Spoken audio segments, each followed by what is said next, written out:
Oh, do you even use that? Like, do you even go onto Instagram and see reels? I don't feel like you do. I very rarely get on Instagram. Are you kidding me? I'm on my Facebook all day long. I'm like, I need to go do the dishes. So I procrastinate and I don't go to Instagram and I don't go to Twitter.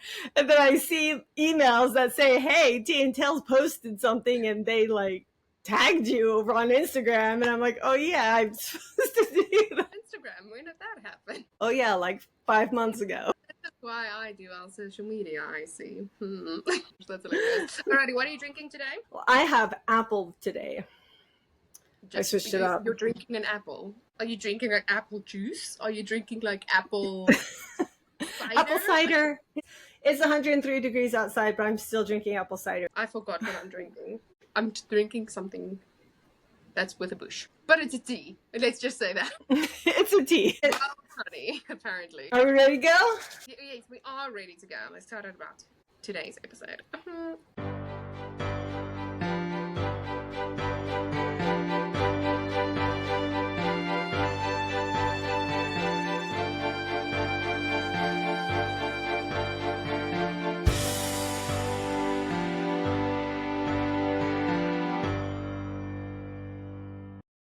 Hello, everyone, and welcome to Tea and Tales. I'm Nell. And I'm Sarah. We'd love to thank everybody that is helping us out on our social media, especially Rose Lawrence and Olivia McCarthy. Thank you both so much for liking, sharing, and commenting on the things that we put up for Tea and Tales. I'm very excited about today's episode because I feel like writers have learned about this word. It's called procrastination. It's the same word that actors fear when they're on stage. The MACBETH. I thought to myself, you know what? Who better to invite on this podcast than my dear friend and fellow writer, Lianné Jansen van Rensburg, because she has made it her life's mission to procrastinate the heck out of it. It's like she feels like she is getting paid to procrastinate. So without further ado, I'm going to scoot along this side and say hello to Lianné.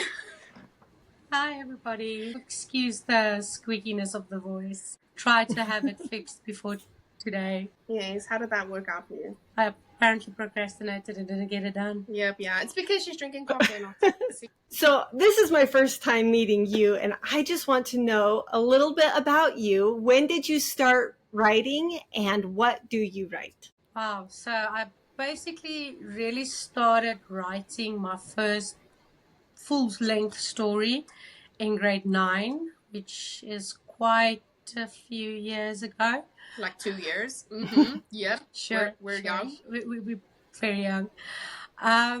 I actually started writing due to a teacher that encouraged me to put down my feelings onto a piece of paper. And I'm not very good with journaling, and I was better with making up stories. So at the end of the day, I just started writing. So I write fiction, let me just put it this way. And the first story that I ever wrote is teen young adult. I think it falls into both categories because it starts off in high school, so it falls in both categories. Mm-hmm. So the story I wrote was basically a complete work of fiction, but the feelings written down was more me trying to work through a lot of stuff in my own personal life. And it took me 13 years to finish the story before I actually got to a point where I felt it was ready to be published. And I think I would have done another 13 years.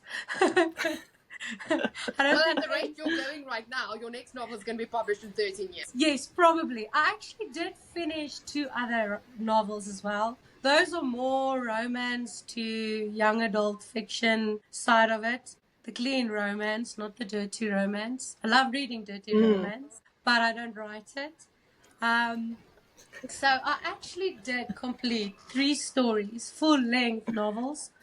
Published 1 and I'm trying very hard for her to publish the rest. Yeah, and have not edited the rest yet. Let's just put it that way. But yeah, so my love for writing basically started in grade 9 and then it just blossomed from there. And if you listen to our episode 5, where we talk about traditional publishing, Lianné did go the traditional route and she did find a small publishing house. Small publishing, large publishing? It's quite a large publishing house in Europe.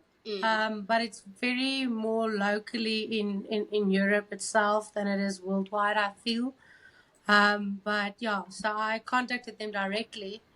I didn't go through an agent or anything. So they did the editing and the cover art and all that for my novel. But yeah, so it's published over there, not here. I feel that adds to That's the okay. procrastination. Published is published, right? That's Sorry? pretty exciting. That was my approach to the feeling. Published is published. If it sells or if it doesn't sell, there it is. Yes, so it is Loyal official. friends buy friends books. So, I yes, love it. yes, and that story actually has a sequel. It still needs a lot of work, but I actually did complete and finish the sequel. But I've been procrastinating for about 2.5 to 3 years now on the editing part of it. And actually finishing any other story. I've got about 50 stories. That's about 2 chapters in. Yeah, because you know what she likes to do? Watch Criminal Minds. Well, I can get behind that. And Bridgerton. Let's talk about procrastination, because that's what this episode is about. What makes us procrastinate? What do you feel like is the main force behind why you end up procrastinating instead of just finishing those edits? I'm raising my hand because I have the answer. Do I get 5 stars? So for me, a lot of times I procrastinate because I maybe have received feedback from someone, from a beta reader, or I was querying a novel and received a rejection back from an agent, and then my brain immediately goes to, I'm a bad writer. Nobody likes my writing. Why do I even do this? Because clearly there's no point in doing this, because people hate my writing because they find this wrong and that wrong, and agents don't want me. So, what is the point of life? That was a lot. Yes. Yeah, Yes. absolutely. Feedback from other people, or for me, it's also if I get nothing from other people. Like people say, oh, I'm so excited to read for you, and then ghost me for like a month. That's almost worse than getting feedback that I don't like, because it's like, did you hate it so much you just don't want to tell me now? Or did your life get busy? Like, if your life got busy, I'd rather just send me a message that says, hey, I've been meaning to read and life blew up in my face. Give me an extra couple weeks, versus just saying nothing. I think your reasons for procrastinating is very valid, I feel, compared compared to me. For me, I've been struggling to find the right inspiration. I'm actually sitting on a story it's been a year now that I've been on that topic. Yes. And I just cannot seem to get the plot flowing. So I can't get my characters to get going.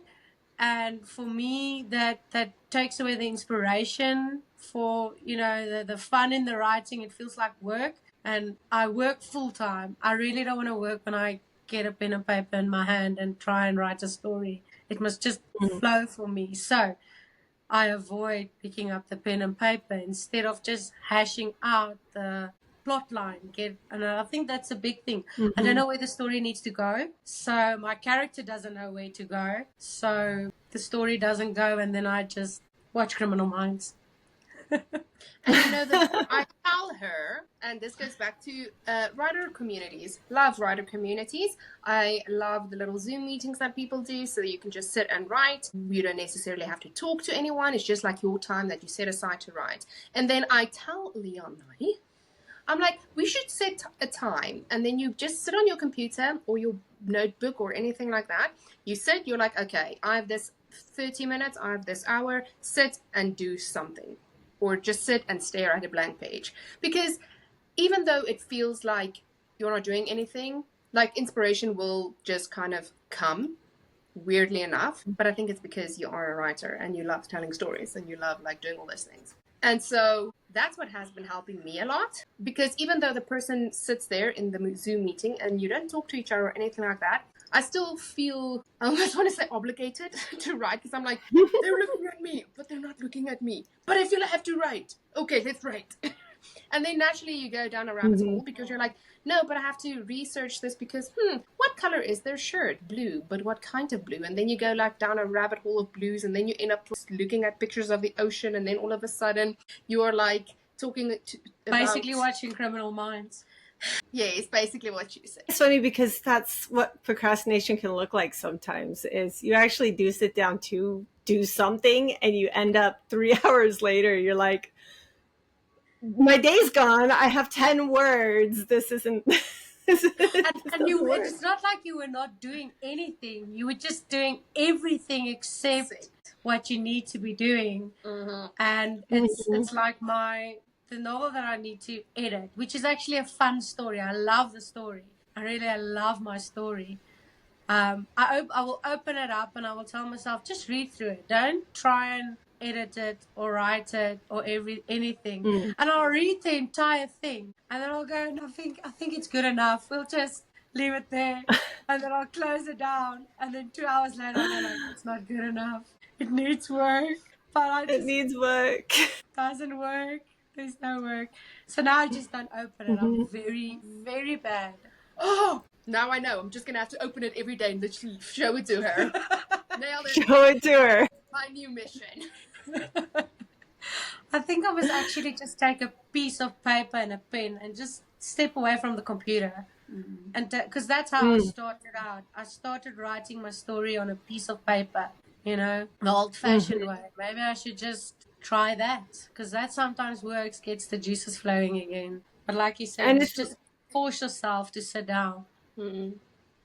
I feel like a old-fashioned pen and paper is more movable. So like if your house isn't inspiring you, go somewhere. If you've got your book and your pen or your pencil and you go to sit with the horses, take a walk to the park downtown or something. Here we have zebras here, honestly. Okay, go watch the zebras. I'll go find the zebra. I'm sorry, what did you just call them? A zebra? Excuse you? It's a zebra. Thank you very much. Zebra. Zebra? I don't think so. It's Debra. Okay. It's like the educational lesson we had just this very moment. If you're feeling stuck, then what you are doing while you are stuck is not going to get you unstuck. Yeah, that is true. You're right. You need to go out and find inspiration. Like you say, go find the zebra. Oh, that hurt. Oh, that hurt my heart and my ear as well, actually. See if it helps you. But maybe I should just leave that story, that other plot line for the moment, because that also doesn't help. Trying to sit with an idea, and it's not a bad idea, but go back to the easy stuff, editing something that's already there, just starting there. But I do agree with just going to a new space or a new area, because I found... Because I went to the farm a while back, as you would see in one of the videos that I made. And literally, as I was it was like a short time that I went there, but just being in a different space gave me a new idea. But then I was very angry because I was like, no, we are working on this story now. No new ideas, thank you very much. I was like, listen. But I think that's wrong. You shouldn't do that. You should, even if you just bash out the half a chapter of a new idea. That's true. I always write down the ideas, or I do voice notes. And then I'm like, okay, then it's away from my brain and I can focus on what I'm writing right now. So I do write it down because, again, there's memes. Is it memes? Yes. There's memes that people post, and then it's like you're sleeping in bed and 3 a.m. you're like, idea, I have to write this down. And then you write it down, and then you go to bed, and then the next morning you wake up and it's like milk carton gibberish, and you're like, wait, what? What does this even mean? Go back to the dream. Yeah. Well, the issue with that is sometimes people will do something to get away from their environment, and instead they just procrastinate more because now I'd just rather brush horses or something. So breaking the procrastination cycle, sometimes you have to find your own ways to make that happen. And if stepping away isn't working, then maybe what you need to do is more research, or maybe you need to go do what I call people watching. Because if your characters are feeling kind of flat, I go to a cafe or somewhere busy and I people watch. to see what they're doing and how they're interacting to get inspiration. And every once in a while, my character will start being like, I want to talk with that guy because he sounds interesting. He looks interesting. And then the scene starts flowing again. Yeah, It's so weird. if you see Sarah in a cafeteria, she is not stalking you. She's just looking at you for character ideas, you know. Just Make a it heads up. interesting. Make it interesting. You might just end up in one of her stories. And, you know, she wouldn't say no to a cup of coffee, is all I'm saying. Or My husband wants to get me a shirt that says, I'm a writer. Everything you say or do can and will end up in a story. Yes, yes. I love it. I love it. I'll totally support the purchase of that. Totally go for a shirt like that. I love how you said that, actually, because that's one of the techniques we learned in one of my acting classes. My professor taught us we had to go sit and just look at people and then write down what you see, because that also, as an actor, that gives you different point of views. It gives you different ways of acting as a certain character. So if you see someone sitting on a subway reading a book, that could be a character that you could one day be portraying. And it would make you think about, like, who are they? What do they do? How old are they? What are they thinking? And all these small little details that the readers don't always see in the novel, yet the writer always knows in their head. Yeah, well, I think also for me, it's a lot about personal feeling. I don't know about you guys, but a lot of what I'm going through personally in my own life ends up on my pages. And if everything is completely crazy in your life, trying to get that jumbled mess on a piece of paper, that poor character is going to look like somebody that needs to be in a mental institution.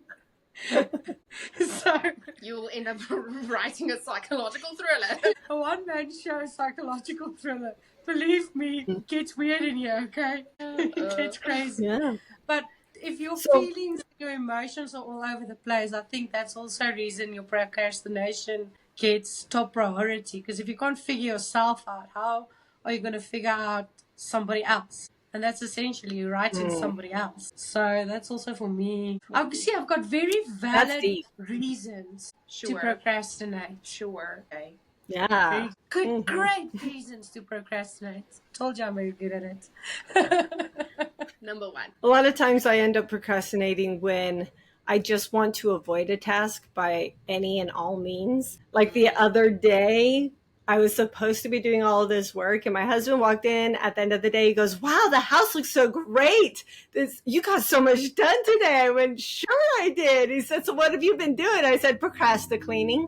100% that is a valid procrastinating method. I think I went through that the past 3 weeks with procrastinating. Yeah. Literally moved the entire house where I could have left everything the way it was. For a lot of these instances, one of the things that helps us to overcome all that stuff is somebody that can check in with us. Like my husband, who said, "Okay, well, the house looks great, but you need to go do that editing. The writing doesn't. You need to go find those agents, you know." And then he's like, "Let me take over this. Go sit on your computer. I got it." Or just that friend who, like Nell, poking yes, saying, let's go, let's do something, so that you don't feel. I think procrastination gets worse when you feel like you're the only one trying to go that direction and nobody else cares whether you make it or not. Or the accountability of another person, just like you say, checking in can help as well. I think the best way to motivate all of us, especially Lianné, is to go to Apple Podcast, you know, and go to that purple icon and comment and send those motivational encouragements along, and 5 stars, just because you like us. Yay. We want to keep things short here on Tea and Tales podcast. We want to get your fingers back on the keyboard and your pens back on the paper. So head on over to Facebook and Instagram to follow us at Tea and Tales podcast, and then also on Twitter /X at podcast Tea Tales. And we are on TikTok now, so you can go follow us on TikTok. We want to thank our awesome guest, Lianné, for joining us today. Thank you. Thank you for having me. Bye.